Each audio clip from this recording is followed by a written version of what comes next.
The night Naomi Covington walked into the Millhaven Spring social wearing her mother's blue dress and her own stubborn pride, she had no intention of dancing with anyone, least of all a sun-browned cowboy who smelled like cedar and horse leather, and something she could not quite name but would spend the rest of her life trying to describe. The year was 1878, and the small cattle town of Millhaven, Texas, sat like a dust-colored jewel at the edge of the Edwards Plateau, the kind of place where everybody knew your name and half of them used it wrong.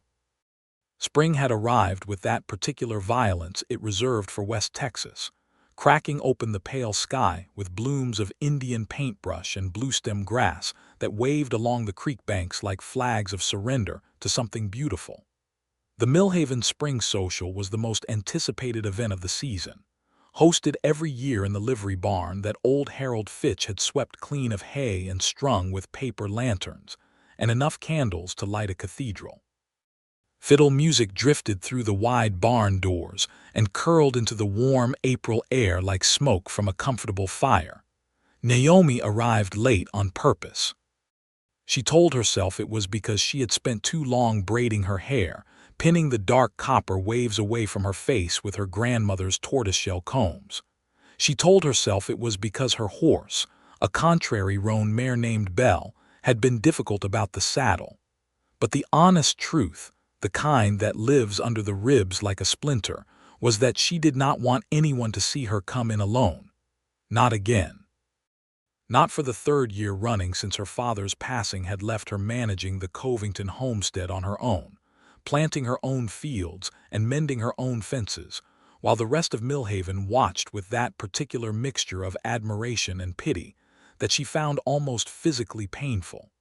She was 24 years old, and in 1878, that was old enough for people to start their quiet talking.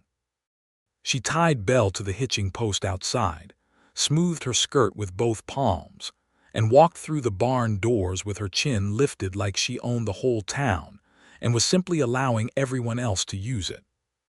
The interior of the barn was warm and golden, smelling of sawdust and beeswax, and the wildflower garlands that someone had woven along the support beams. Millhaven's entire population of 312 souls seemed to have turned out, the women in their Sunday best, the men in their pressed shirts and boot-shined shoes, and the children darting between adult legs like swift, screaming fish through river reeds. The fiddle player, old Clement Davis, was working through a lively reel with his eyes closed, his whole body swaying with the music as though it were moving through him rather than coming from him. Naomi found the refreshment table, accepted a tin cup of lemonade from Mrs. Hartley, and positioned herself at the edge of the dancing where she could watch without being watched too carefully. She was good at this. She had become very good at this over 3 years of being a woman alone. She was watching a small girl attempt to teach her younger brother how to skip when she became aware of a presence settling beside her, not intrusive, not aggressive, but present in that quiet way that some people have, like the way a well-built fire fills a room. She turned. He was tall. That was the first thing she registered, the height of him, the way he had to angle his hat brim down slightly even in the high-ceilinged barn. He was perhaps 28, maybe 29, with a jaw that looked like it had been carved from the same limestone that shaped the hill country around them, dark with 2 or 3 days of stubble. His hair was brown, almost black, and it curled slightly at his collar where the Texas heat had gotten to it. He wore a clean shirt, dark blue, and a string tie that looked like he had tied it in a hurry, and then decided not to care. His hands, wrapped around his own tin cup, were large and calloused in the way of a man who worked with them every hour of every day. His eyes, when they found hers, were the deep warm gray of creek water after a storm. He looked startled, she noticed. As though he had walked up beside someone he expected to be different and found her instead, and the finding had surprised him pleasantly. "Ma'am," he said, tipping his hat with one finger because his other hand held the cup. His voice was low and unhurried, the kind of voice that had no reason to compete with anything. "Good evening," Naomi said, because she was polite before she was anything else. She turned back to watching the dancers. There was a silence between them that she expected to be awkward and found, to her confusion, was not. "You thinking about dancing?" he asked. He did not look at her when he said it. He was watching the floor the same way she was, as though they were both observers of the same thing rather than strangers. "I was thinking about not dancing," she said honestly.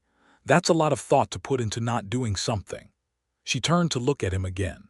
He had the smallest trace of a smile at the corner of his mouth, not a smirk, not an arrogant thing, just a recognition that something had been said that was worth acknowledging. "You've got a point," she admitted. He held out his hand then, his cup-free hand, and he looked at her with those stormwater eyes with a kind of directness that was not rude but was very certain. "Frederick Ellsworth," he said. "I ranch the Rocking E about 8 miles east of town. I don't know your name yet, but I'm hoping you'll tell me." She looked at his hand for a moment. She looked at it the way you look at a door you have been afraid to open. "Naomi Covington," she said, and she put her hand in his. "Miss Covington." He held her hand with a firmness that was respectful rather than possessive. "Would you do me the very great honor of dancing with me tonight?" She should have said no. She had come here to be polite, to show her face, to demonstrate to Millhaven that she was fine. She was managing. She was not in need of anyone's charity or sympathy or attention. She had not come here to dance with a stranger who smelled like the outdoors and had eyes like rain-washed stone. "Yes," she said, and she heard the word come out of her own mouth with something like wonder, as though someone else had said it. He set both their cups down on the refreshment table with the easy economy of a man who does not waste motion, and he led her out onto the swept-clean floor of Harold Fitch's livery barn, as old Clement Davis drew his bow across the strings, and found his way into something slower, something with longing in it. And Frederick Ellsworth put one hand at the small of her back and held her other hand with his, and they began to move together like two people who had been practicing for this without knowing it. She was a good dancer. Her mother had made sure of that, back in the years when there was a mother to teach such things and a childhood to be spent learning them. Naomi had grown up in Millhaven, had grown up in the red dirt and cedar post world of the Texas Hill Country, and she knew how to move through a waltz with the natural ease of someone for whom the body remembers what the mind sometimes forgets. But she had never danced with anyone who made her feel like this. Frederick Ellsworth danced the way he had walked to her side, with quiet competence, with a kind of attentiveness that made her feel as though the barn had grown smaller and more intimate, as though the other couples on the floor had blurred to nothing important. His hand at her back was warm through the cotton of her dress, and she was sharply aware of it in a way she had no particular interest in thinking about carefully. "You're from here?" she asked, because conversation was safer than silence when silence felt like this. "Came from Tennessee when I was 19, he said. "Bought the Rocking E 3 years later. I've been here 6 years now." "You bought your own ranch at 22. She could not keep the surprise from her voice. "My father passed," he said simply, without weight. "He left me enough to start." She understood that kind of inheritance, the kind that comes with grief attached. "I'm sorry," she said. "He was a good man," Frederick said. "He would have liked Texas." They danced through the slow piece and then kept dancing when Clement Davis moved into something quicker, a reel, and they laughed, actually laughed at the transition, at the way it caught them both mid-step and demanded something different, and Frederick swung her through the pattern of the reel with a competence that surprised her and an enjoyment that was completely genuine. Between dances, she learned things about him in the way you learn things about a place by walking through it rather than reading about it. He had 60 head of cattle and wanted 200. He had 3 cowhands who worked the Rocking E with him, good men, he said, loyal men. He had a dog named Sergeant who was smarter than most people he'd met. He read when he could get books, which wasn't often enough, and he said this with a rueful smile that made her think of her own shelf of battered novels. He had never been to the Millhaven Spring social before. He had been meaning to come for years, and something had always gotten in the way, and he was very glad. He said, looking at her with that directness that she was beginning to understand was just the way he looked at things, very glad that nothing had gotten in the way this year. She told him things too, which surprised her. She told him about the Covington homestead, 60 acres of good land with a peach orchard that her mother had planted, and that Naomi tended with a stubbornness that she privately admitted was more sentimental than practical. She told him about the winter she'd spent learning to fix her own fence line because she couldn't afford to hire it done. She told him about Belle, her roan mare with the bad attitude and the good heart. She told him these things and watched his face while she told them, watched for the particular expression she'd grown used to seeing on men's faces when they learned that she managed the homestead alone, that particular flinch of discomfort, that reassessment, that slight pulling back. He did not flinch. He listened with his whole face, and when she finished talking about the fence line he said, "That's hard work for one person," without adding that it was strange work for a woman or that she ought to find someone to do it for her, and she felt something loosen in her chest that she had not known was tight. The evening deepened around them like ink dropping into water. The candles burned lower. The children fell asleep in corners and on spread-out jackets while their parents kept dancing. The lemonade gave way to apple cider, which was sharper and warmer and made the dancing seem more natural. Naomi danced with Frederick Ellsworth until her feet ached pleasantly, and the garlands overhead swayed gently in the drafts from the open doors, and the stars outside had shifted from one edge of their tracks to the other. She danced every single dance with him. This was not something she had planned, and at some point in the evening she became distantly aware that Mrs. Hartley and Mrs. Prout were watching from the refreshment table with expressions of deep satisfaction, and that both of them would be mentioning this to their husbands tonight and their neighbors tomorrow morning, and that by Wednesday the whole of Millhaven would know that Naomi Covington had danced every dance at the spring social with Frederick Ellsworth from the rocking E. She found she did not particularly mind. What she minded, what she felt beginning somewhere around the fourth dance as a small, warm pressure against her ribs, was the awareness that she was not performing tonight. She was not showing her face. She was not demonstrating anything to anybody. She was simply here, in this gold-lit barn, in this man's arms, and something about that felt more real than anything had felt in 3 years. It was just past midnight when the social began to wind down, when couples began to collect their sleepy children and their wraps and make their way to their wagons, when Clement Davis finally rested his fiddle bow and flexed his old hand with a long sigh of satisfaction. The barn emptied slowly, by degrees, the way warmth leaves a room, gradually and then all at once. Naomi found herself standing at the barn door with Frederick beside her, both of them looking out at the April night. The air had cooled to that particular sweetness that West Texas nights sometimes find in spring, clean and high and smelling of the cedar brakes and the creek that ran a quarter-mile east of town. The moon was 3/4 full and it had turned everything silver, the dust of the street, the hitching posts, the rooftops of Millhaven's few dozen buildings. "It's late," she said, because it was. "It is," he agreed. Neither of them moved toward the hitching post. She was thinking about Belle, who would be patient but increasingly unimpressed. She was thinking about the ride back to the homestead, 8 miles on a moonlit road that she had ridden 100 times alone and found comfortable enough, but which tonight seemed to have gained a particular loneliness in prospect that it had not carried before.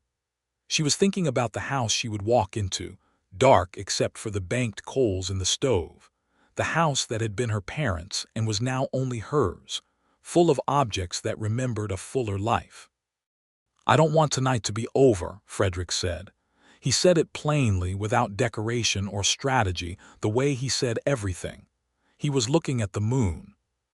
"Neither do I," she said, and the honesty of it startled her enough that she looked at him. He looked back, and there it was between them, not just the warmth of a good evening but something more particular, more serious, more frightening and more certain. She had known people her whole life. She had liked some and loved a few, the way you love family and dear friends, and she had thought herself past the age of this other thing, this knife-edge aliveness that comes from looking at a person and understanding that they matter to you in a way that cannot be taken back. "Could we walk?" he asked. "Just for a while." They walked. They walked along the edge of Millhaven's Main Street, past the dark windows of Caldwell's General Store and the Millhaven Courier Office and the saloon, which was still making noise from behind its shut doors. They walked to where the street gave out onto the open country, and the road became a track through the moonlit grass, and they walked along it without any particular destination, talking in that way that people talk when they have stopped performing for each other and are simply speaking. He told her about Tennessee, about the farm his father had kept along a river bottom, about the smell of tobacco curring in the fall, and the way the mountains looked in the morning light. He told her about coming west at 19 with his inheritance and his father's good name, and a particular stubbornness that he said he had inherited along with the money. He told her about the first years at the Rocking E, the years of learning what he didn't know, of losses and difficulties, of cattle lost to drought and fence line lost to a flash flood, and a long winter when he'd been alone on the land in a way that had been clarifying if not exactly pleasant. She told him things she hadn't told anyone.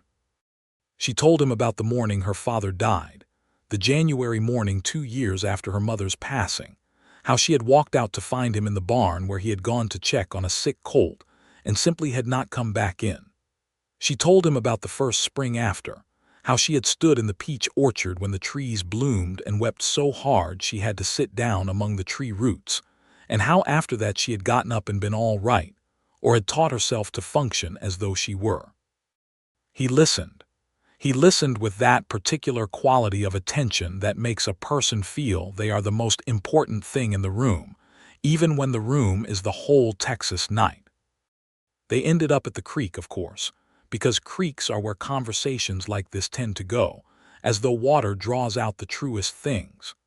The bank was grassy and the water ran low and clear over smooth limestone, catching the moonlight in bright moving pieces. They sat on the bank without discussion about it, without deciding, simply because both of them wanted to and neither of them was ready to stop.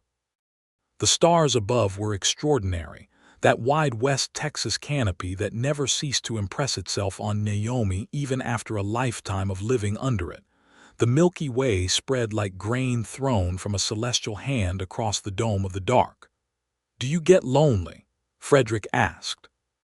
He was not looking at her when he asked it, his eyes on the water, but she felt the question as something personal, something chosen. "Every day," she said. "I've stopped thinking of it as something that can be fixed." He was quiet for a moment. Then he said, "I got a letter from my brother last fall. He's got a wife now, 3 children. He wrote about Sunday dinners and the noise of the house and how he sometimes wants to be alone for 5 minutes and can't manage it." He paused. "I wrote back that I wanted to trade problems with him. He probably thought I was joking. Were you?" "Only a little." She looked at the side of his face in the moonlight, the strong line of his profile, the way he held his jaw when he was thinking. She had the strangest sensation that she had been looking for this particular face without knowing she was looking, as though it had been the answer to a question she'd been carrying for years without knowing its shape. "I have a peach orchard," she said, because she wanted to give him something that mattered to her. "The trees my mother planted. When they bloom in the spring, in the early morning before the wind comes up, it smells like something I don't have a word for. Something that makes you think the world is fundamentally good even when you've had reason to doubt it." He turned to look at her then fully, and whatever was on his face was not something she could catalog quickly. It was careful and warm and very sure. "I'd like to see it sometime," he said, "if you'd permit me." "I would," she said. The creek ran. The stars moved overhead in their slow, ancient business. The April night held them both in its cool silver hands, and neither of them spoke for a while, and the silence was not empty but full, the kind of silence that 2 people build together like a shelter against the larger, lonelier quiet of the world.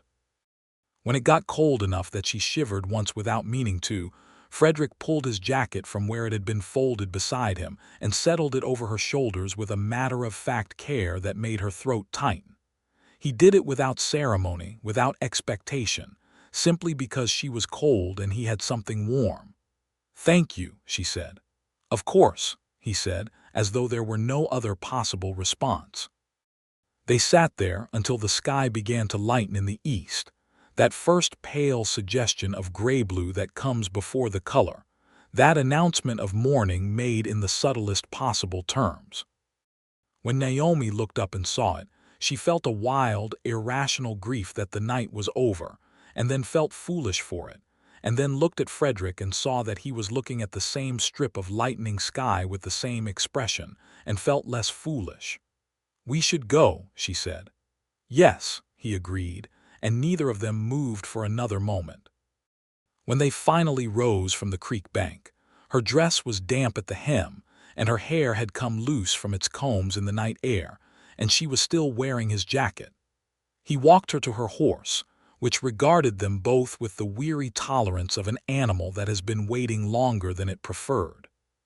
Frederick checked Belle's cinch without being asked, with the unconscious competence of a man who tends to animals' welfare automatically, and then he turned to Naomi with the lightening sky behind him and he said, "Will you allow me to call on you, Miss Covington?"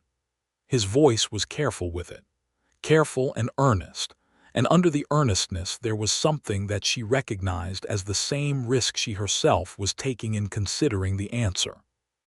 "Yes," she said for the second time that night, and heard again that small sound of wonder in her own voice. He helped her mount. His hands at her waist were brief and sure, not lingering, respectful of the line between a gesture of assistance and an imposition. She gathered her reins and looked down at him, and he looked up at her, and the morning light was beginning to find the color in things, the green of the creekside grass, the rust of the limestone bluffs, the dark blue of his shirt. "I'll come Sunday," he said, "if that's agreeable." "Sunday is agreeable," she said. She rode back to the homestead with his jacket still over her shoulders, and she did not notice she was wearing it until she was halfway home, and when she noticed, she pressed it briefly to her face and breathed in cedar and horse leather, and that's something she couldn't name, and she rode the rest of the way with both hands on the reins and her heart doing something complicated and frightened and glad in her chest. She put Belle up and went inside and did not sleep. She sat at her kitchen table with the jacket folded on the chair beside her and watched the sun come up through the east window and light up the Covington homestead in all its modest, beloved detail, the table her father had built, the curtains her mother had sewn, the shelf of books she had accumulated one by one over years. She made coffee. She drank it slowly, watching the light change. She thought about Frederick Ellsworth with his storm-water eyes and his quiet voice and his extraordinary attentiveness. She thought about the way he had settled his jacket over her shoulders. She thought about the creek and the stars and the sound he made when he laughed, low and genuine, not a performance of laughter but the thing itself. She thought, with great care, about all the reasons this was probably a complicated idea. He was a rancher with 60 head of cattle and ambitions for more. She was a homesteader with 60 acres and a sentimental peach orchard. They had known each other for one night, one extraordinary and moonlit night that was already beginning to take on the particular shimmer of things that happen and cannot be unhappened. Millhaven would talk. Millhaven was already talking. She thought about all of this carefully and honestly, and at the end of it she drank the last of her coffee and went out to tend her morning chores. Because the peach trees wanted water, and the chickens wanted feeding, and the world continued regardless of what happened in a person's chest, and she understood that about the world and was not resentful of it. But she admitted to herself while scattering feed to the chickens in the April morning sunlight, looking forward to Sunday with a particular and unfamiliar excitement that she decided to simply allow without analysis. Frederick Ellsworth came on Sunday. He arrived in the early afternoon, when the light was that thick honey gold that West Texas afternoons produce in spring, and he came on a good bay horse, and he brought nothing with him except his own honest self, and a slightly battered copy of George Eliot's Middlemarch, which he held out to her on the doorstep with an expression that was both confident and slightly uncertain, the expression of a man who has thought carefully about what to bring and is still not entirely sure. "You mentioned books," he said. "I thought you might not have this one." She did not have it. She had wanted it for 2 years and had not been able to get it from the Millhaven store, which was better supplied with dry goods than literature. She took it from him with both hands and looked up at him with something she suspected was visible on her face, some warmth that she had not quite managed to keep contained. "Come in," she said. "I have coffee." He came in. He sat at her father's table and drank her coffee, and they talked until the afternoon shadows had grown long across the yard, and then she took him out to see the peach orchard. She stood beside him among the trees, the last of the spring bloom still holding on in a few places, the tiny hard green fruits just beginning to form on the branches where the petals had been. The orchard was her most private place, the place she went when she needed to think or to grieve or to simply be surrounded by something living that her mother had made. She had not brought anyone here since her father's passing. Frederick walked among the trees slowly, touching the bark of one with one finger, looking up through the branches at the piece of blue sky visible between them. He said nothing for a little while, and she understood that he was not silent because he had nothing to say, but because he was actually experiencing the place rather than performing his appreciation of it. "I understand," he said finally, turning to her, "what you meant about the smell. Do you? Something about it makes you believe in things," he said. She looked at him in the late afternoon light filtering green gold through the peach leaves, and she thought, without meaning to think it in such direct terms, that she was in very real danger of loving this man. He came back the following Sunday, and the Sunday after that.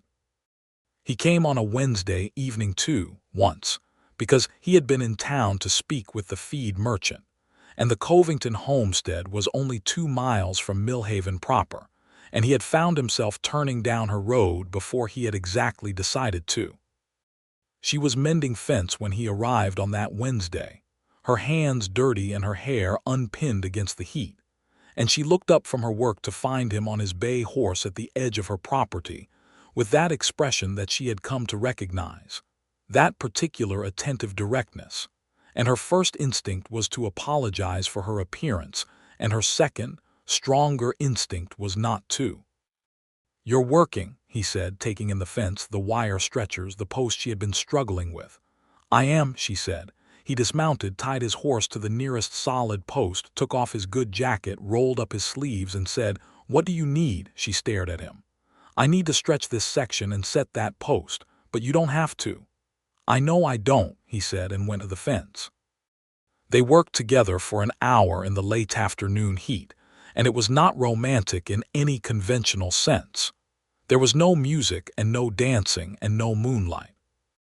There was sweat and wire and the particular vocabulary of fence work, and they spoke to each other in the practical shorthand of 2 people doing a physical task together.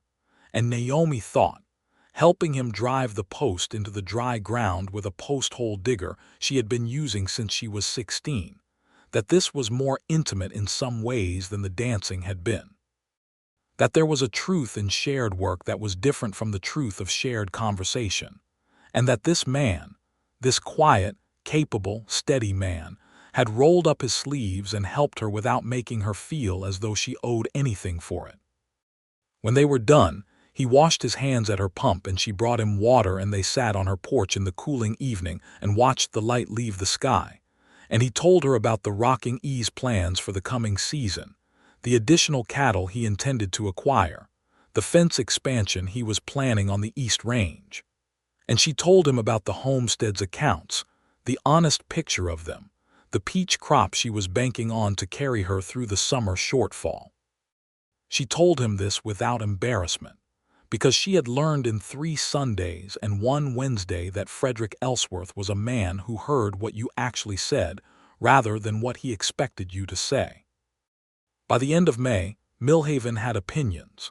Mrs. Hartley had congratulated Naomi at the general store with a warmth that contained within it about 40% genuine feeling and 60% preemptive satisfaction at having been a witness to the beginning. Old Tom Caldwell had asked Frederick Ellsworth in the way of small towns whether his intentions were serious, and had reported to his wife that Frederick had looked him in the eye and said, very simply, "Yes, sir," and that had been the end of that conversation. Naomi's nearest neighbor, Clara Whitmore, who was 43 and had buried one husband and was presently managing both his farm and her own opinions with equal competence, had come by one afternoon ostensibly to return a borrowed pot, and had spent an hour on Naomi's porch extracting information about Frederick in the guise of friendly conversation, after which she had pronounced him, with the authority of a woman who has seen enough to know, solid. Naomi had laughed until she had to set down her coffee cup. "Solid," she repeated. "It's a high compliment," Clara said, not smiling though her eyes were. "Plenty of men in this country are shiny, not as many are solid." On the first evening of June, warm and cricket loud, Frederick came to the homestead and did not leave until very late. They had eaten supper together, which had become, without formal negotiation, a Sunday custom. Naomi cooked and Frederick brought something, canned peaches he'd traded for in town, or a chicken from his own flock, or once a wild turkey he'd shot on his eastern range and cleaned, and brought over with a slightly sheepish expression that she found completely wonderful. They ate at her father's table and talked about everything and nothing, and after supper they went out to the porch in the blue evening, and the conversation slowed to that comfortable pace that people reach when they are no longer compelled to fill silence. He reached over in the fading light and took her hand. He held it without comment, her hand in both of his thumbs moving gently over her knuckles, and she felt that loosening again in her chest, that release of something long held, and she turned her hand over and held his back. They sat like that until the stars came out in full, and then he said, "Naomi." She turned to look at him. His face was very serious and very open, both at once, which she had come to understand was his particular way with important things. "I want to speak plainly," he said, "about what I'm feeling, about what I hope." "All right," she said, her heartbeat oddly quiet, the way it sometimes gets before something significant. "I have not felt about anyone the way I feel about you," he said, "and I have been trying to be patient and give this the time it deserves. But I find that I am not very good at patience when it comes to this particular subject." He paused, looked at their joined hands, looked back at her. "I am not asking anything of you tonight except that you know it. That you know I am here seriously and not casually, and that wherever this goes, it goes with my whole attention." She looked at him for a long moment in the starlight. She thought about the fence and the creek and the peach orchard in Middlemark, which she had read twice already. She thought about the quiet way he had settled into the shape of her life over these weeks, not imposing himself but fitting himself, the way good weather fills a landscape without forcing it. "I know it," she said. "And I want you to know the same of me," he exhaled. It was a small sound, barely there, but she heard in it the particular quality of a man who has been carrying a hope carefully and has just been told he is allowed to set it down and let it grow. He did not kiss her that night. He held her hand until he had to leave, and when he left he looked back once from his horse with that small, certain smile she was beginning to collect like objects of value, and she stood on her porch in the June dark and felt the night around her differently than she ever had before. Less like emptiness, more like space. The complications arrived in July, because this was the real world and complications did not wait for convenient timing. A man named Silas Greer had been circling the Covington homestead since spring. Greer was 45, heavyset, with the kind of surface-level charm that works at a distance and fails under close inspection. He had owned the largest cattle operation in Millhaven County for 15 years and had buried a wife 6 years prior, and had spent those 6 years acquiring things with the methodical patience of a man who knows what he wants and intends to have it. What he wanted now, or so the whispers ran, was the Covington land, which sat on a piece of ground with particularly good spring-fed water access that his eastern range badly needed. He had come to call twice in the spring before the social, and Naomi had been polite and firm, and he had been pleasant and persistent in equal measure. After the social and Frederick Ellsworth's regular appearances on her road, Greer had gone quiet, and Naomi had thought, perhaps naively, that the matter was resolved. In July he came back. He came on a Tuesday morning when Naomi was in the orchard, and Frederick was 8 miles away at his own ranch, which was where Frederick was on most weekdays, because he had 60 head of cattle and his own fences to manage. Greer tied his horse at her gate and walked into her yard with the ease of a man who considers himself welcome everywhere by default, and Naomi saw him from between the peach trees and felt a particular quality of tiredness settle over her, the tiredness of a woman who has had to be firm with men who don't hear it the first time. She walked out to meet him, her hands in her apron pockets, her expression neutral. "Mr. Greer," she said. "Miss Covington." He took off his hat. He smiled with the practiced warmth of a man who has found that smiling gets him what he needs more often than not. "You're looking well. Summer suits you." "Thank you," she said, waiting. "I'll get to it," he said, which she respected if nothing else. "I know you're keeping company with the Ellsworth boy from the Rocking E." He paused on the word boy in a way that was not accidental. "Fine enough man, I'm sure. Young ranch, small operation. I want you to know, Naomi, that my offer for this property stands at $1,500, which is a fair price, and which would allow you to live comfortably anywhere you chose. If you were to marry me in the bargain, you'd never work a fence line in your life again." The audacity of it was, she had to admit, almost impressive. "Mr. Greer," she said with great and careful calm, "this property is not for sale. It was my father's and his father's before him, and it has my mother's orchard in it, and I intend to keep it and work it until I'm too old to, and after that I'll make other arrangements that don't involve selling to you. As for your other suggestion, I will not be entertaining it. I hope we understand each other." Greer's smile thinned. The pleasant surface of him slipped just enough for her to see what was underneath it, a man unaccustomed to being told no by someone with fewer resources than him. "You're a practical woman, Naomi. A practical woman takes a good offer when she sees one.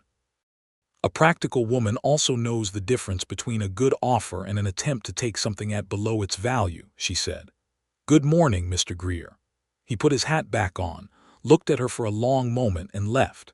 She watched him ride out of her yard with her hands still in her apron pockets and her heart beating faster than she'd have liked. When he was gone, she sat down on the porch step and breathed. She told Frederick about it on Sunday. He listened with the focused quiet that she had come to recognize as his version of anger carefully managed. When she finished, he was silent for a moment, looking out at the yard. "Did he threaten you?" he asked. His voice was level.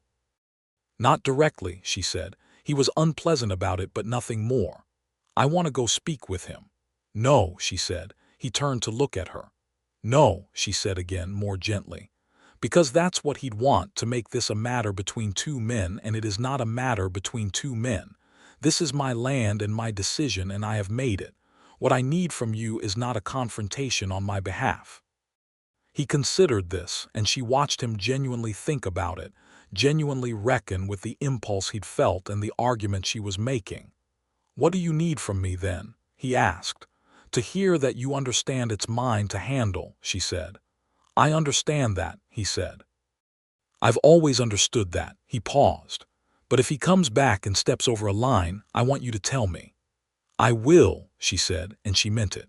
Greer came back once more in August and was again politely but unambiguously declined, and after that he apparently concluded that the Covington land was going to require a different strategy, or perhaps he simply found another property to want, because he stopped coming. Naomi never knew which it was and found she didn't particularly need to. August was hot and golden and very busy. The peach harvest came in, and it was a good one, better than she had hoped, and she sold most of it to Caldwell's store and some of it directly to neighboring homesteaders, and preserved the rest in jars that lined her cellar shelves in amber rows like something precious.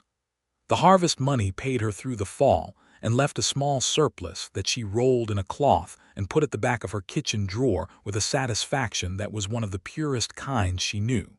Frederick helped with the harvest. He came over 2 Saturdays in a row with his hired hand, a quiet young man named Tomas who was quick and sure in an orchard, and who looked at Naomi's trees with the particular appreciation of someone who grew up around fruit trees, and who told her in the mixture of English and Spanish that was common enough in the Texas hill country that her mother had planted well, that the trees had good roots. After the second Saturday of picking, Naomi made a supper large enough for 4, and they ate together in the long evening light, she and Frederick and Tomas's wife Maria, who had ridden over with the children when she heard there was to be a proper meal, because Maria Sanchez was a woman who understood that food and company were the same kind of gift.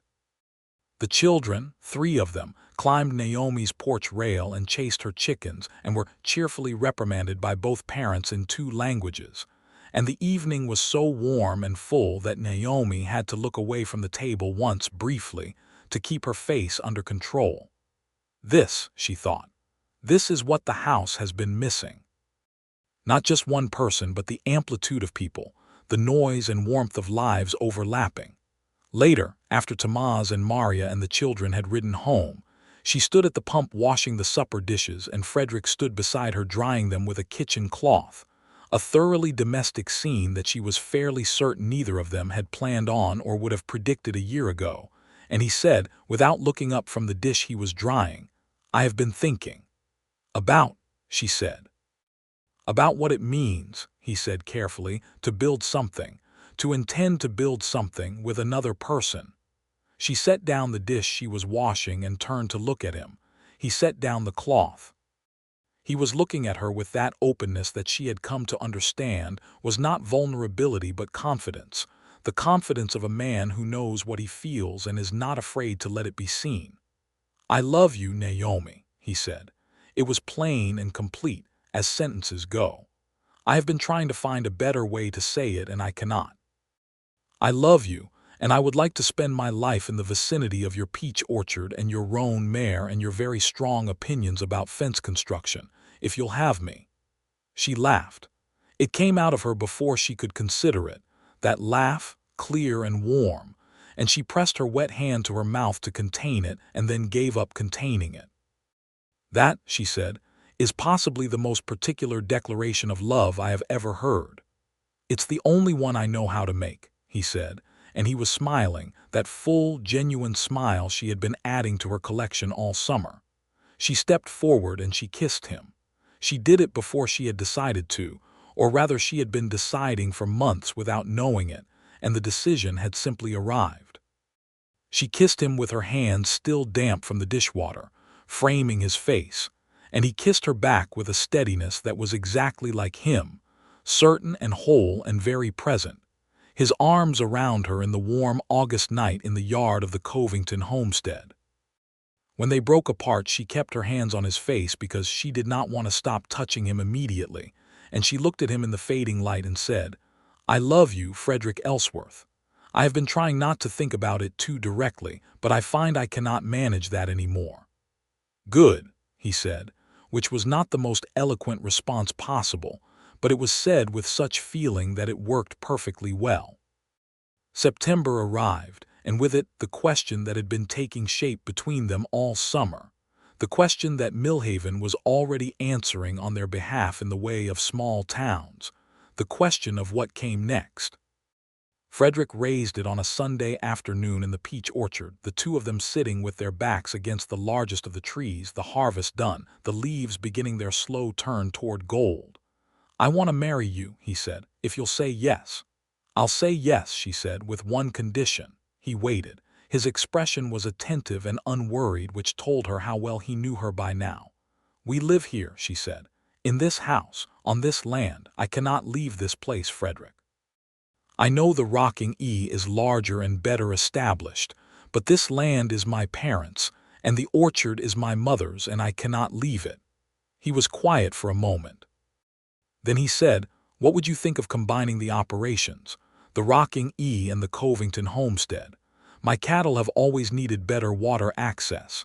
Your land has the springs." He paused. "And I would be very glad, Naomi, to live in a house with your mother's peach orchard." She felt something settle in her so completely and so finally that she understood, in retrospect, how unsettled she had been carrying for years. Not grief exactly, or not only grief, but the particular unsettledness of a life that was right in many ways and incomplete in one essential one. "Yes," she said, "to all of it." They were married in November of 1878 in the Millhaven Baptist Church, on a Saturday that produced one of those perfect autumn days the Texas hill country sometimes offers as though an apology for its difficult summers.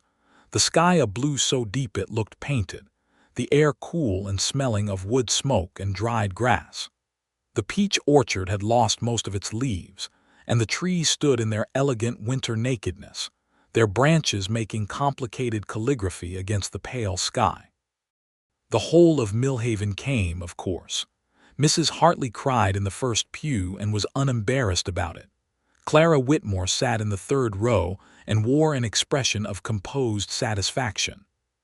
Tamaz and Maria sat with their 3 children, and the children were reasonably quiet for approximately the first 10 minutes. Frederick's brother William had made the journey from Tennessee for the occasion, and he sat in the second row with his wife and 2 of his children. And when he first met Naomi, he looked at her for a moment and then looked at his brother, and the look he gave his brother was one of unguarded happiness, the look of a man who has been hoping his sibling would find this and is very glad it has finally come. Naomi wore her mother's dress, the cream silk one that had been packed in cedar and lavender for 30 years, let out in the bodice where she and her mother had different shapes but otherwise perfect. She wore the tortoiseshell combs. She carried a small bundle of dried peach blossoms she had pressed from the spring bloom and kept for exactly this. Frederick, when he saw her walking down the aisle on the arm of John Whitmore, Clara's son who had offered to perform the honor, went completely still in the way of a man who has been struck by something too large for the body's usual repertoire of responses. He stood at the front of the church with his hands clasped in front of him and his eyes on her, and his face so openly and completely full of love that Mrs. Hartley, who had been managing her emotions up to that point, gave up managing them entirely. The Reverend Miller's words were good and sincere. The vows were the old ones, plain and serious and true. When Frederick said, "I do," he said it looking at her, only at her, and she heard in his voice the same quality she had heard in the barn 9 months ago when he had asked her to dance, that careful earnestness, that certainty that had nothing of performance in it. After the ceremony, after the congratulations and the rice and the meal that half the women of Millhaven had contributed to in the form of pies and bread and roasted meats spread on tables in the churchyard, after the toasts and the laughter and William Ellsworth's speech that made everyone present feel, briefly, that the world was exactly the right size, Frederick and Naomi rode home to the Covington homestead together in the late afternoon light, husband and wife. The horses walking easily in the cedar-scented autumn air. She had put fresh flowers in the house that morning before going to the church. He noticed them immediately when they walked in, the dried autumn flowers she'd gathered from along the creek, arranged in her mother's blue pitcher on the kitchen table. "You decorated," he said. "It's a special occasion," she said. He looked around the house that was now also his, the table, the curtains, the shelf of books, his own copy of Middlemark added now to the shelf. He looked at it all with the expression of a man taking deliberate stock of something wonderful, not cataloging possessions but acknowledging a life. "It is," he said. He turned to her and took both her hands and held them. "I want you to know that I intend to be worthy of this." "You already are," she said. "I want you to know that too." He kissed her slowly in the flower-scented kitchen of their home, in the last warm light of the November afternoon, and she kissed him back with everything she had, which was considerable. The first winter of their marriage was hard in the way that winters often were in West Texas in those years. A long, dry cold that settled in January and refused to release its grip until nearly March, killing two of Frederick's younger cattle and making the daily ranch work a grim business of breaking ice at the water troughs and hauling feed through frozen ground. They worked it together, she and Frederick, she taking on the homestead's chores while he managed the rocking ease, meeting at the end of each difficult day in the kitchen where there was always coffee and usually something hot on the stove. And there was a quality to those winter evenings, after the hardship of the day, of absolute and uncomplicated rightness. The fire in the stove, the warmth of the small house, the presence of another person who was also tired and also glad, also committed to the life they were building, also aware, in the particular way that hard seasons make you aware, of what a good thing warmth is when the cold is real. Frederick moved his books from the rocking which they kept operating with Tamaz managing it most weeks, and the combined library now filled an entire wall of the Covington sitting room. They read in the evenings, facing each other across the fire, and sometimes one of them would read aloud to the other, and sometimes they would argue, pleasantly and at length, about something they had read, and Naomi thought that this, too, this particular intimacy of shared minds, was something she had been hungry for without having a name for the hunger. By March, when the cold finally broke and the land softened, and the peach trees began their first tentative stirring toward another bloom, Naomi knew that she was expecting a child. She told Frederick on a morning in April, a year almost to the day since they had met at the spring social, standing in the peach orchard where things of consequence in her life tended to be said, in the full white cloud of the peach blossom, the air thick with that particular fragrance that she had told him once made her believe the world was fundamentally good. He stood very still when she told him. Then he covered his face with both hands, briefly, in the way of a man who has been struck by something that exceeds the vocabulary of usual response, and then he took both her hands and said, "Are you well?" Because that was the first thing always with him, her. "I am very well," she said. He pressed her hands to his lips, both of them, a gesture so tender that she felt it through her whole body. He said, "I'm going to be a father," with the wonder of a man trying on a word he has never before had occasion to use for himself. "You are," she confirmed. "Good Lord," he said, and she laughed and he pulled her against him, and they stood in the peach orchard in the bloom, in the extraordinary smell of it, held together in the April morning. The Millhaven Spring Social of 1879 came in April, and Frederick and Naomi attended it as husband and wife, which produced in Millhaven the particular satisfaction that a community feels when something it has been rooting for comes properly together. They danced together again, in the same livery barn with the same paper lanterns, and old Clement Davis found his way into something slow and sweet, and looked up from his fiddle as he played and saw them on the floor and managed a smile without breaking his rhythm, which was impressive.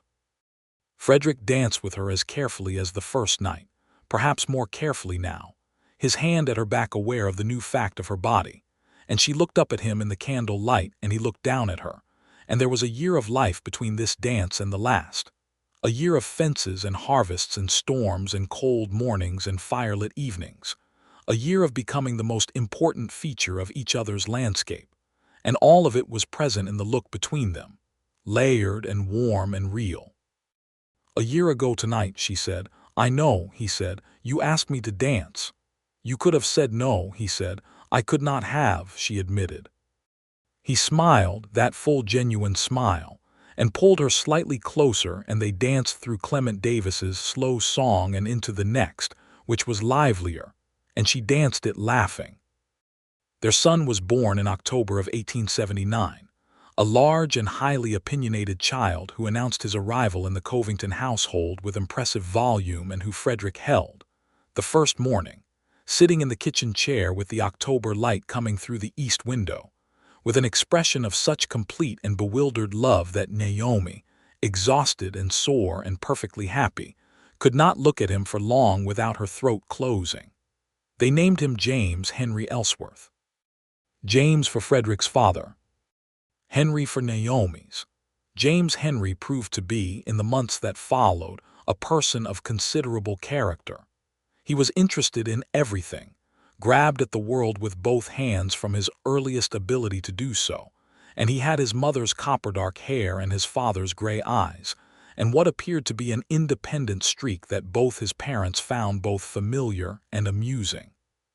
Frederick took to fatherhood with the same focused earnestness he brought to everything, learning the languages of infant need with a patience and attention that Naomi watched with continuous love.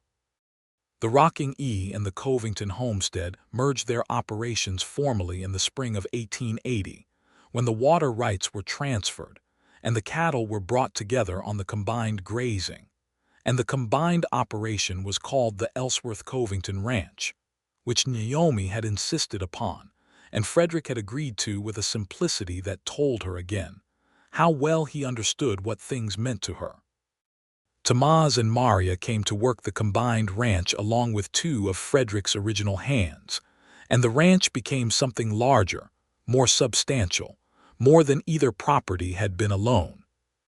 The water access that Naomi's land provided made the cattle operation possible in the dry years, and the orchard continued to produce, and the combined income was not wealth, but it was security of a kind that Naomi had not known since her parents' time, the security of a working life on land that was yours, and that was tended by people who cared about it.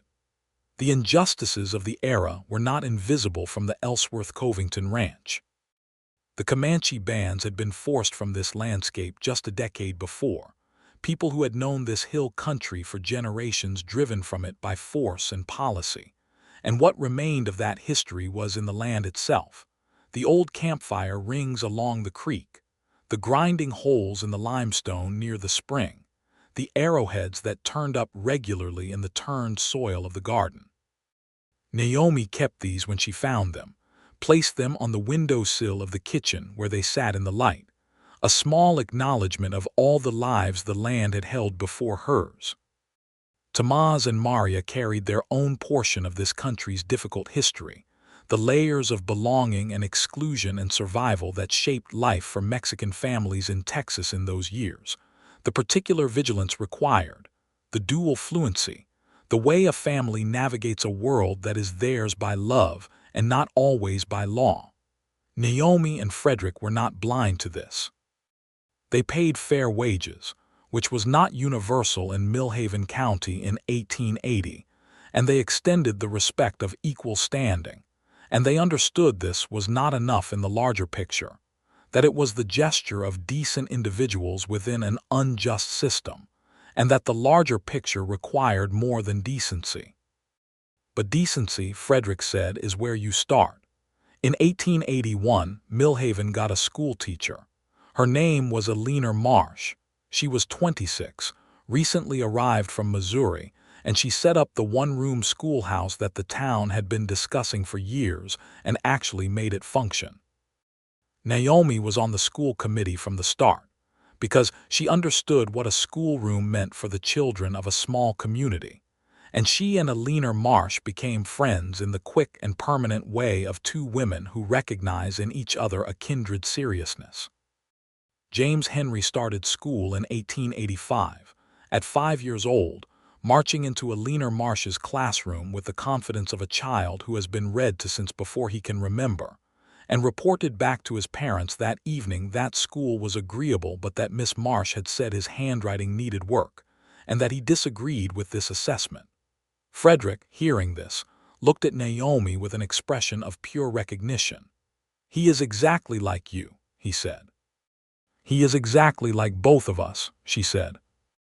Their daughter, Margaret, arrived in 1882, and she was from the beginning a person of different character than her brother, quieter and more observant, with a habit of watching things carefully before deciding what she thought of them. She had her father's coloring, the dark hair and the gray eyes, and she followed Frederick around the ranch from the time she could walk with an attentiveness that he clearly found the most flattering thing that had ever happened to him. She learned the names of all the cattle. She learned the names of all the horses. She developed opinions about fence line management before she was 4 years old and expressed them clearly. Their second son, Peter, came in 1885, and he was sunny and sociable from the first, the child who talked to everyone and found everyone interesting, and who would grow up to be the kind of person that Millhaven would one day elect to things simply because everyone liked him and trusted him automatically. The family that filled the Covington homestead, expanded now by 2 added rooms that Frederick had built over the course of 2 autumns, was noisy and warm and complicated in the way of all real families. And Naomi sometimes, in quiet moments, thought about the woman she had been in April of 1878, standing at the edge of the dancing in Harold Fitch's barn with her chin lifted and her heart defended, and felt a complicated tenderness toward that woman, that younger, lonelier, braver self. She had been brave enough. That was what she thought. She had been frightened enough to know the risk and brave enough to take it anyway. She had said yes when a man with stormwater eyes held out his hand to her in a lantern-lit barn and asked her to dance. And she had said yes again at the creek and in the orchard and in her kitchen and in the church, and she kept saying it, every day in 100 small ways. And each time it was the same word, and every time it meant more than it had before. Frederick, in the way of men who loved deeply and quietly, showed his love in the accumulation of consistent things rather than in grand gestures, though he was capable of those too. He showed it in the way he always noticed when she was tired before she said so, in the way he had learned, early and without being told, that the peach orchard needed to be walked through in silence on certain mornings. That silence was not distance from her, but simply a form of being present that she needed sometimes. He showed it in the way he read to the children because he had watched her do it first and understood that it was important. He showed it in the way he built the 2 extra rooms with his own hands and the help of the Sanchez family, taking a whole autumn to do it properly. And when it was done, he stood back and looked at the expanded house with that expression of a man taking stock of something wonderful. In the spring of 1887, Frederick's brother William visited from Tennessee with his family, and the house was full to overflowing in the way that requires reorganizing the sleeping arrangements and cooking for 12, and surrendering the kitchen for most of the day to several women with competing opinions about pie. Naomi and William's wife, Caroline, liked each other immediately and solidly, and on an afternoon when the men were occupied with the ranch and the older children were in a leaner Marsh's school and the younger ones were asleep, they sat on the porch together with their coffee, and Caroline said, with the directness of a woman who has decided she likes you enough to be honest, "He's so much happier, you know, Frederick. We worried about him for a long time. He had this way of being alone that seemed permanent." "I know that way," Naomi said. "I imagine you do." Caroline looked at her with something warm and assessing. He told William after he came back from that first dance. He came home and sat down at the table, and William said he looked like a man who'd been hit by something. He just said, "I met someone," and that was everything he said, but William said the way he said it. "What about it?" "That was the whole sentence," Caroline said. "He was a man of fewer words than now, if you can imagine it." Naomi laughed. "He still uses them carefully." "But there are more of them," Caroline said.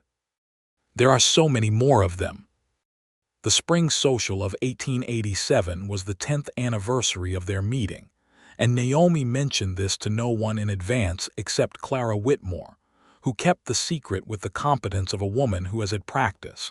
And on the night of the social she wore the blue dress, her mother's dress, still carefully kept, let out again now at the bodice with the addition of years and 3 children, but still the same dress. And when Frederick saw her in it, he stopped in the doorway of their bedroom and looked at her the way he had looked at her walking up the aisle of the Millhaven Baptist Church 9 years ago, with that stillness that was better than any other response could have been. "The blue dress," he said. "It still fits," she said. "You are the most beautiful thing I have ever seen in my life," he said, with a matter-of-factness that made it more true than if he had said it with flourish. She crossed the room and straightened his string tie, the one he still wore to socials and still tied in a hurry and still decided not to care about, and she looked up at him and said, 10 years. 10 years, he said. Not enough. No, she agreed. Not close to enough. Harold Fitch had long since expanded his livery barn, and the spring social had grown with the growth of Millhaven, which by 1887 had swelled to something approaching a real town, with a proper general store and a telegraph office, and a doctor and a leaner Marsh's school, and 3 churches, and a newspaper that had ambitions and a saloon that had fewer. The paper lantern still hung from the beams and Clement Davis still played, though he now had 2 younger musicians helping him, and he played with his eyes closed more than ever. Frederick asked her to dance.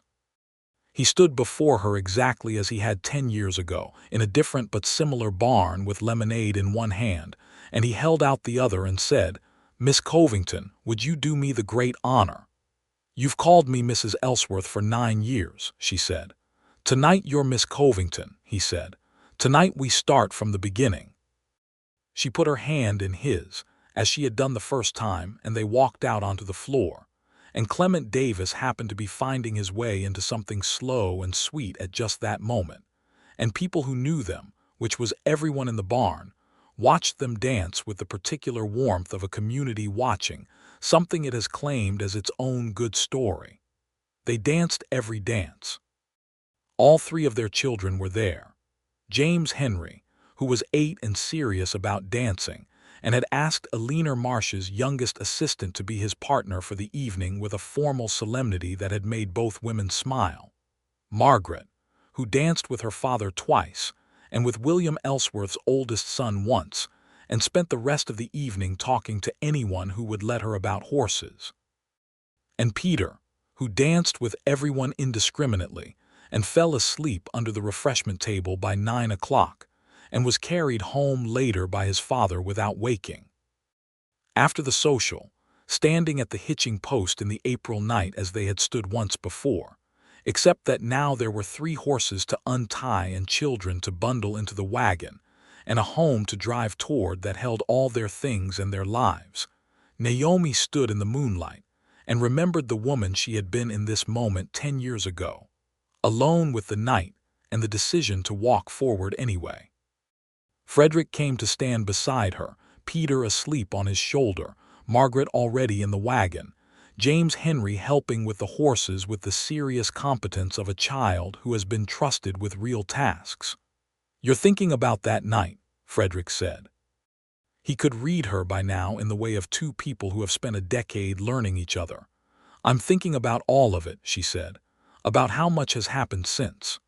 "Are you glad?" he asked. He asked it simply, without insecurity, simply wanting to know, the way he always simply wanted to know what was real. She looked at him in the moonlight, this man who had held her hand at a creek, and helped her mend fence and built rooms onto her parents' house with his own hands, and said, "I love you," without elaboration, and let her manage what was hers to manage, and filled a quiet life with the abundance of his presence. "More than I have words for," she said. "More than I could have imagined standing here 10 years ago." He leaned over and kissed her forehead, careful of the sleeping child on his shoulder, and she put her hand briefly on his chest, over his heartbeat, and felt it there, steady and real, the way he was, steady and real. James Henry led the horses around, and Frederick settled Peter into the wagon, and they drove home through the April night under the wide Texas stars, the cedar breaks dark on either side of the road, and the creek running somewhere below them in the dark, and the peach orchard waiting at home with its new leaves, the same trees her mother had planted, tended now by Naomi's own hands for 2 decades, and by Margaret's hands as she grew, the knowledge passing down the way knowledge in orchards does, through hands and seasons and love. The Ellsworth Covington Ranch continued to grow through the late 1880s, reaching 120 head of cattle by 1888, which was the ambition Frederick had carried since the beginning, and which they celebrated with a supper that Naomi made with particular care: roasted beef and cornbread, and a peach pie from the summer's preserves, eaten at the table that her father had built with their children around it, and Tamaz and Maria and their family across the table and William Ellsworth joining them. By coincidence of timing, on one of his now regular visits, the drought of 1887 to 1888 was hard on everyone in the hill country, the grass thin and the springs low, and the cattle needing supplemental feed through a summer that felt punitive. They got through it, as they had gotten through the difficult winter of their first year, together, their combined resources and combined stubbornness making possible what either alone might not have managed.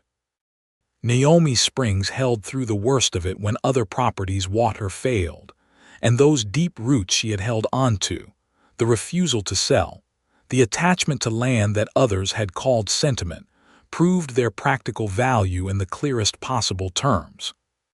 When the rains came back in the fall of 1888, Frederick stood in the yard in the first real rain of the season with his face turned up and the water running down his collar, and Naomi came out onto the porch and watched him, and felt that particular tenderness that comes from loving someone long enough to love not just who they are but how they respond to things, the particular way a specific person experiences joy. She went out into the rain and stood beside him and tipped her face up too, and the rain came down on both of them in the October afternoon, and she heard him laugh, that low, genuine laugh, the one that had never become ordinary to her no matter how many thousands of times she had heard it over 10 years. Margaret, watching from the porch with the expressions of a 12-year-old for whom parental behavior is a source of perpetual mixed feelings, decided after a moment to come out into the rain too, and then James Henry, and then Peter, who was 3 years old and had no complex feelings about the rain at all, only enthusiasm for it, and they all stood in the Covington Ellsworth yard in the October rain, the whole family. The family that had been built from a dance on an April evening, and a yes said in the lamplight of a livery barn, and a night spent by a creek under stars. And the rain was good, and the land was theirs, and the life they had made was full of the kind of abundance that does not appear in account books but is the truest kind of wealth that this particular world offers. The spring social of 1889 produced, in Millhaven's communal memory, one of its most beloved images. Frederick Ellsworth, weathered now to a particularly distinguished version of himself, his hair touched at the temples with the first suggestion of gray, dancing with his wife of 10 years in Harold Fitch's lantern-lit barn, while their 3 children watched from the side. James Henry with his arms crossed in a fair imitation of dignity, Margaret keeping time with one foot, Peter having climbed a hay bale to see better over the crowd. Old Clement Davis, who was very old now and played with a young man supporting the body of the fiddle while Clement's hands drew the bow, smiled behind his closed eyes at what he felt in the room from that particular pair on the floor. He had been playing for the Millhaven Spring Social for 40 years, and he knew the difference between people dancing because it was expected and people dancing because they could not help it. He played the slow piece as long as he possibly could. The life they had built in the hill country of West Texas in the last decades of the 19th century was not simple and was not without its grief and difficulty. The droughts came and went, the cattle market rose and fell, winters were sometimes cruel and summers sometimes crueler. James Henry grew into a young man with his mother's intensity and his father's steadiness, and when he was 17, he spent a summer working the cattle drive north to the railhead and came back with experiences he processed quietly over several weeks, and then spoke about with a maturity that surprised his parents in the way that children's growth always surprises, the way it seems to happen between one look and the next. Margaret developed into a remarkable horsewoman and a person of decided views, both of which she had clearly always been, and which simply became more themselves as she grew.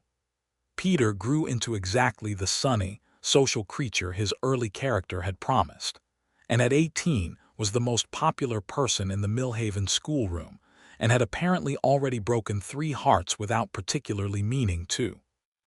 Naomi's 40th birthday arrived in 1894, and Frederick made it a celebration with the thoroughness of a man who has learned over 16 years exactly what makes his wife happy. He did not make it a large public thing, because he knew she would prefer not. He made it a particular thing, a morning walk through the peach orchard in the October gold, the 4 of them, he and Naomi and whatever children were home, and a dinner that evening with the people she loved. Clara Whitmore, now widowed again and stouter and more formidable than ever, Tamaz and Maria and their grown children, William Ellsworth's family who had finally, some years ago, made the move from Tennessee to Texas because the pull of the country and the pull of family had become too strong to resist. Eleanor Marsh, now married to Millhaven's doctor and still teaching school because she refused to stop, came with her husband and sat next to Clara Whitmore, and the 2 of them together were a force of personality that gave even Frederick pause. After dinner, after the children and guests had gone home or to their beds, Frederick and Naomi sat on the porch in the cool October night with the stars overhead, as they had sat many hundreds of times over the years in all weathers and all seasons, and he took her hand in that way he had, both of his around hers, and she rested her head on his shoulder and they sat in the quiet together. 40 years, he said. Don't count them all at once, she said. They're good ones, he said. Every last one. She thought about them. The difficult ones and the easy ones, the winters that tested them and the springs that rewarded them, the children who had arrived one by one and changed the shape of everything in the best possible way, the friends who were family and the land that was memory and love made tangible in soil and roots and water. She thought about all of it and then she simply felt it, let it sit in her chest without analysis, the full warm weight of a life that was, in all its imperfection and difficulty and grace, exactly what she would have chosen. Yes, she said, every last one. He pressed his lips to her hair, and she turned her hand over and held his, and the October stars moved overhead in their slow ancient business, and the creek ran somewhere in the dark below the bluffs, and the peach trees stood in their leafless October patience, knowing spring was coming, knowing it had always been coming, as faithful and certain as the love that had grown up around them. In 1895, James Henry Ellsworth married a schoolteacher's daughter named Ruth, and in 1896 he presented his parents with their first grandchild, a boy they named Frederick James, called Freddie by everyone immediately and apparently permanently, who arrived in the world with a full head of dark hair and opinions about everything that his grandmother looked at and said, with deep recognition, that the world would be hearing about this one for some time.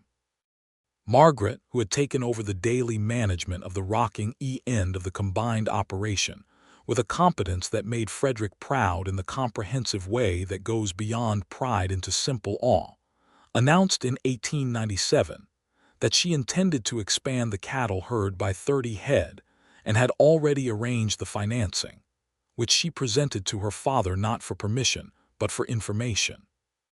He reviewed her numbers and told her they looked good, and she nodded as though this were simply the appropriate response to correct mathematics and went ahead with it. Peter, at 17, had already made clear to everyone who would listen that he intended to study law when the opportunity arrived, and when it arrived, by way of a college in San Antonio that a friend of Eleanor Marsh's doctor husband had connections to. He went with the complete support of his parents and the entire town of Millhaven, which regarded him going off to become a lawyer with the particular collective pride of a community that has watched a child grow from birth and wants to see what happens next. The Covington Ellsworth homestead stood into the new century.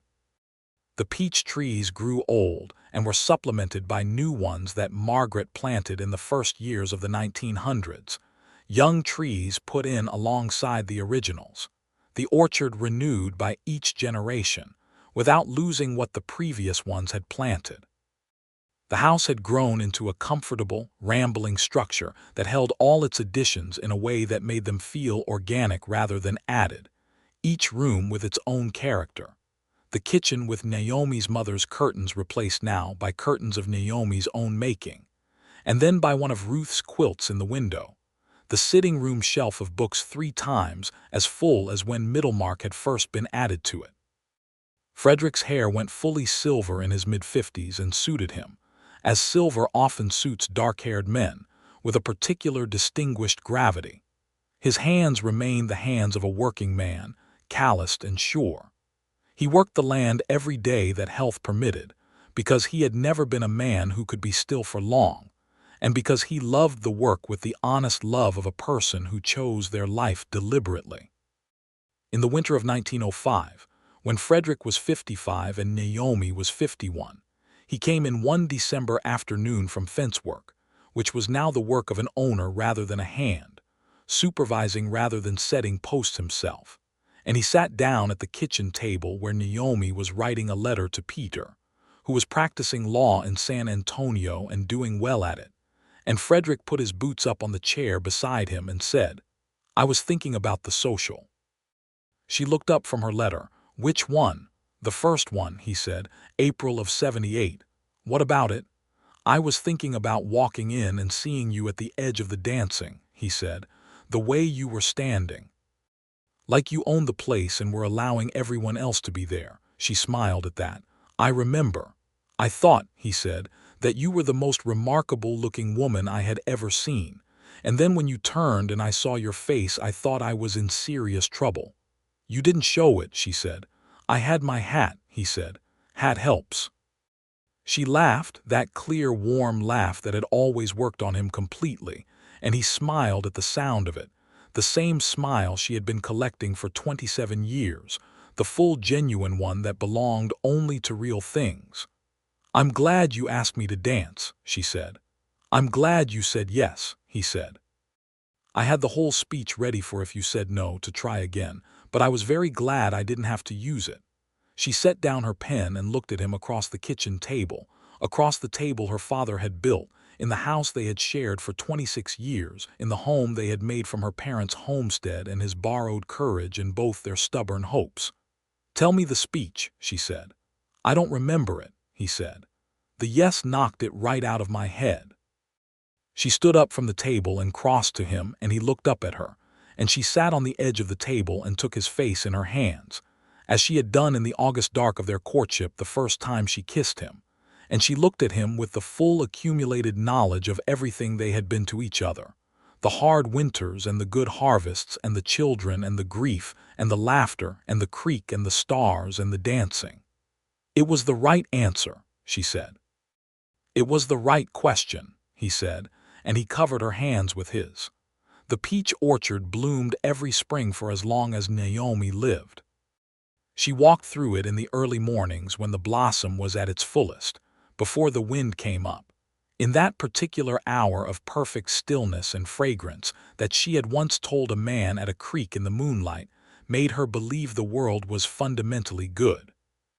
She walked through it as a young woman alone and as a wife and as a mother and as a grandmother, in all the iterations of herself that a life produces, and it was always the same orchard, and it was always that smell, that fragrance her mother had planted into the Texas hill country soil decades before, that worked on her the same way every time, opening something in her chest like a door into the largest and most certain feeling she knew.